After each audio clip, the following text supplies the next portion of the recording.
Hey Track Gang, what's going on in this week's episode of the Boeville in Newtown? Well, it's right over here. Stand by and we'll get into what's happening this week.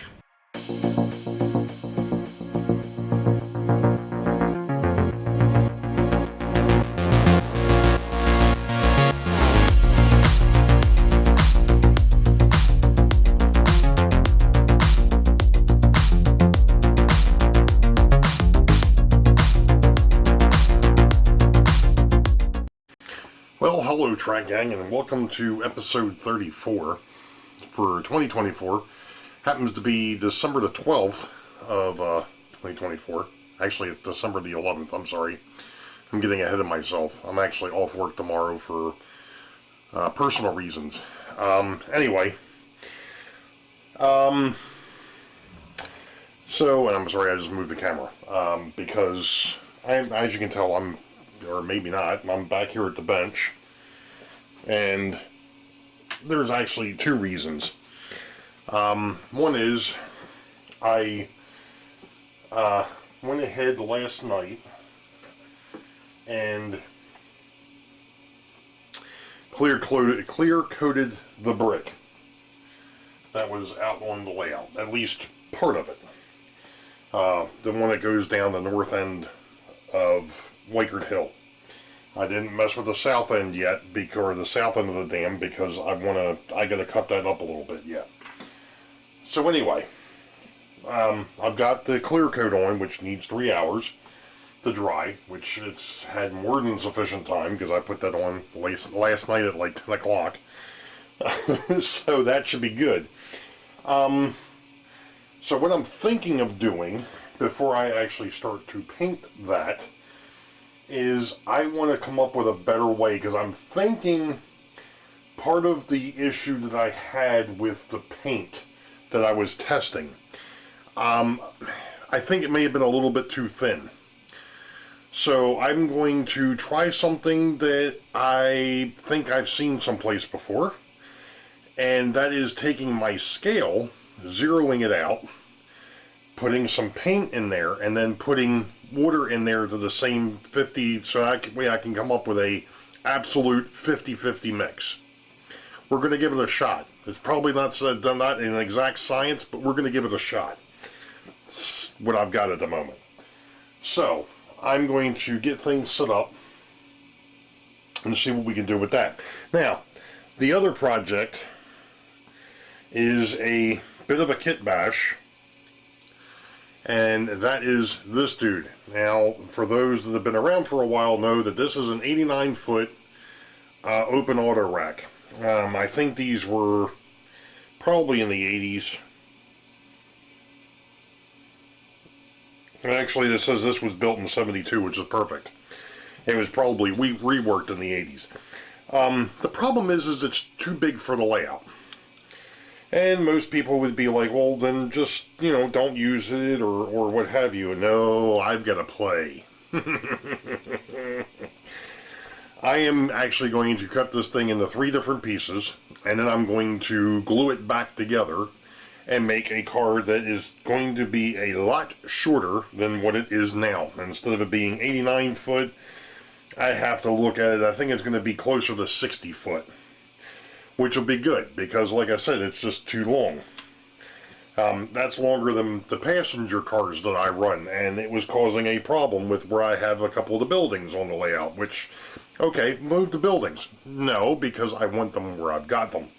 So, we're gonna play surgery on this, and sorry, Santa Fe Bob, I know you sent that to me, but I'm gonna kitbash that sucker. So, like I said, let me get some things together here, and we'll be back. Alright, before I got too far, I figured I might want to show what I'm doing here. And I've actually used 2 different techniques on this so far, and to be honest, I'm not sure which one I like better. And to be honest again, with another statement here,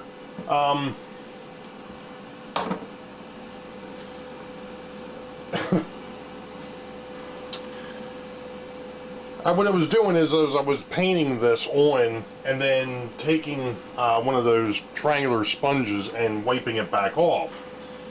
what I found was if I put or use this to actually put the paint on and then spread it, it actually works just as well. So I am getting the effect that I'm looking for. What I do is I just take a lot of that off, and then we just kind of lay it on there.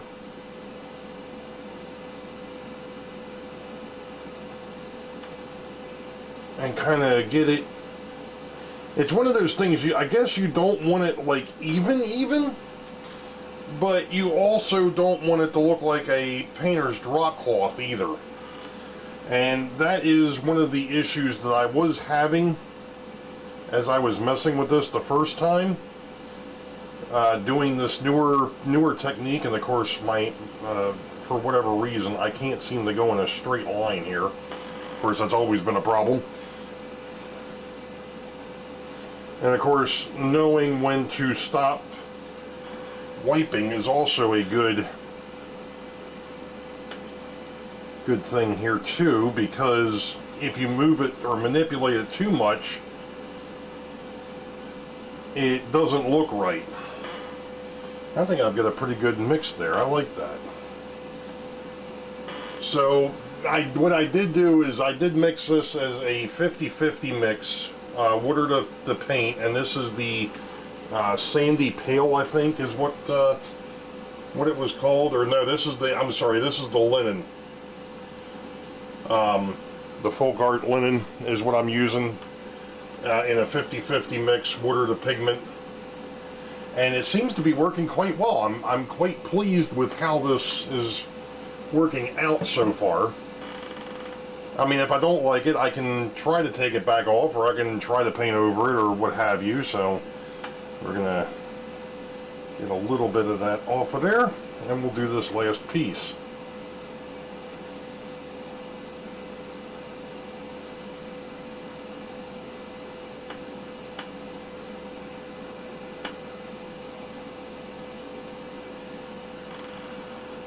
It's one of those things too, yeah, that wasn't nice. Like I was saying before, you don't want to keep going across this, because you will wipe it all off, which is not what we want.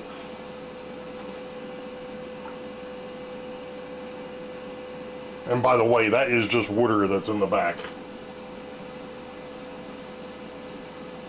I'm going to now see this one here, I hit that a little hard and it started to get back down to the brick, or the brick color, which is not what we want. You kind of want it, you don't want it uniform, but like I said, you don't want it to be all sorts of going in different directions either here. So that, I think we are going to let sit. We'll let it dry. And I did not bring out a cap for that. I'll tell you what, I'm loving these little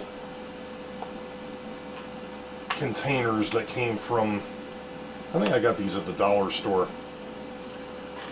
They were $1.25. These guys.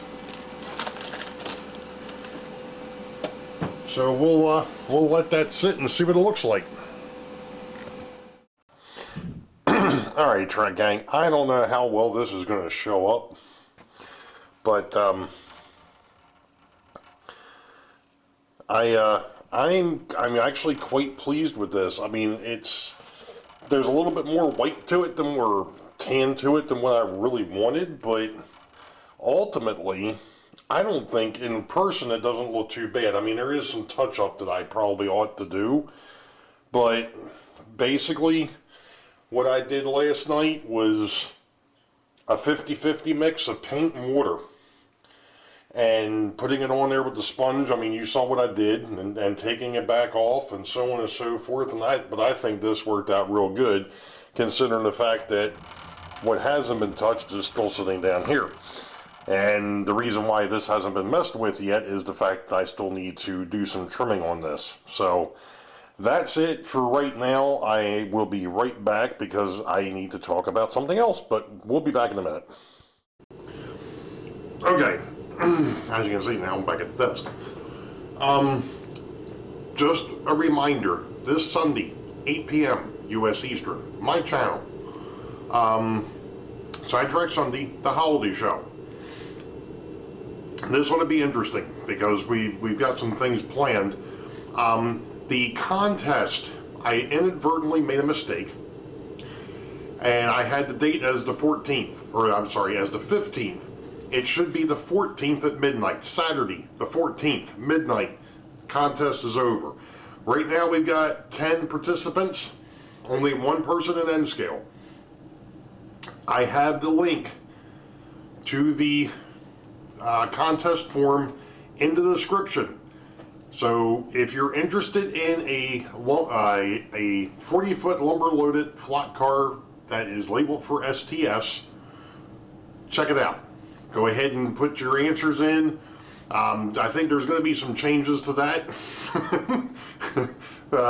Mainly from feedback from the community. We'll see what happens. Stay tuned.